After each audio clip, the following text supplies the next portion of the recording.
you ever looked back at someone you liked and thought, wait, what was I even thinking? Like, seriously. Your friends warned you, your cousin warned you, even your Wi-Fi signal disappeared whenever they texted you, but still, you fell for them. And the worst part? At the beginning, they looked perfect. They laughed at your jokes. They replied fast. They said things like, I've never met someone like you before. And suddenly your brain goes, yep, this is the one. Wedding confirmed. But 3 months later, you're listening to sad songs at 2 a.m., staring at the ceiling like a broken philosopher. So why does this happen? Why do we keep falling for the wrong people? Well, our brain is honestly terrible at love sometimes. See, most of us don't fall for people. We fall for feelings. That excitement when they text. That little heart attack when their name pops up on your phone. That happiness when they give you attention. Your brain treats it like free pizza. It doesn't ask questions. It just accepts the offer. And sometimes the less attention someone gives us, the more we want them. It makes no sense, but humans are weird. Like if someone replies instantly every day, we're like, cool. But if they disappear for 7 hours and suddenly text, hey, now it feels like a national event. We start overthinking everything. What did they mean by okay? Why did they use one emoji instead of two? Why are they online but not replying? At this point, you're not dating anymore. You're solving a crime mystery. And honestly, many people confuse emotional confusion with love. If someone gives mixed signals, our brain gets addicted to the uncertainty. One day they're sweet, next day they act cold, then sweet again. Your emotions go up and down so much that you start thinking, this must be real love. No, that's emotional cardio. Another reason we fall for the wrong people is loneliness. Loneliness can turn red flags into decorations. Normally, if someone ignores you, lies constantly, or treats you badly,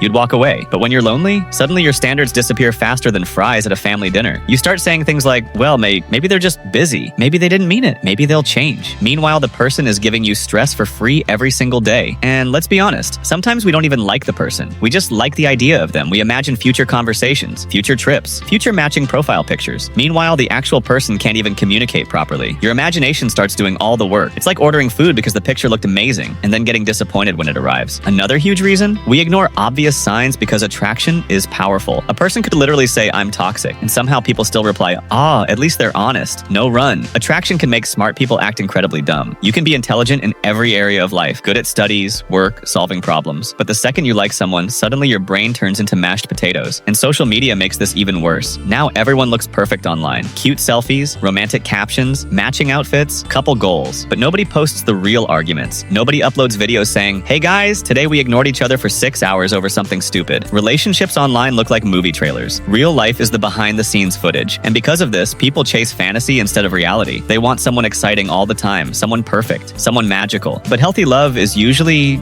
calm. And calm feels boring to people who are used to chaos. That's why some people leave good relationships just because there's not enough drama, which is honestly crazy. Imagine rejecting peace. That's like returning free money because it's too stable. Sometimes we also choose the wrong people because deep down, we think we don't deserve better. Yeah, this part gets real. People often accept the love they think they deserve. If someone grew up feeling ignored, hurt, or unimportant, they may accidentally feel comfortable with people who treat them the same way. Not because they enjoy pain, but because pain feels familiar. And familiar things feel safe, even when they're unhealthy. That's why healing matters. Because if you don't heal old wounds, you might keep choosing people who reopen them. But here's the good news. Falling for the wrong person doesn't mean you're stupid. It means you're human. Everyone has made emotional decisions they later laughed at. Literally everyone. Some people text their ex after midnight. Some people believe I've changed. Some people ignore 47 red flags because the person has nice hair. Humans are emotional creatures, but every bad relationship teaches something. Maybe it teaches boundaries. Maybe it teaches self-respect. Maybe it teaches you to stop ignoring obvious warning signs just because someone is attractive. Experience is painful sometimes, but useful. And eventually, you stop chasing people who confuse you. You stop begging for bare minimum effort. You realize real love shouldn't feel like preparing for a surprise exam every day. The right person won't make you constantly question your worth. You won't need to decode every message like an FBI agent. Things will feel peaceful, clear, easy, not perfect, just honest. And maybe that's the biggest lesson. The wrong people usually give butterflies. The right people give peace. And honestly, peace is underrated because at the end of the day, love shouldn't feel like surviving a horror movie. It should feel like coming home.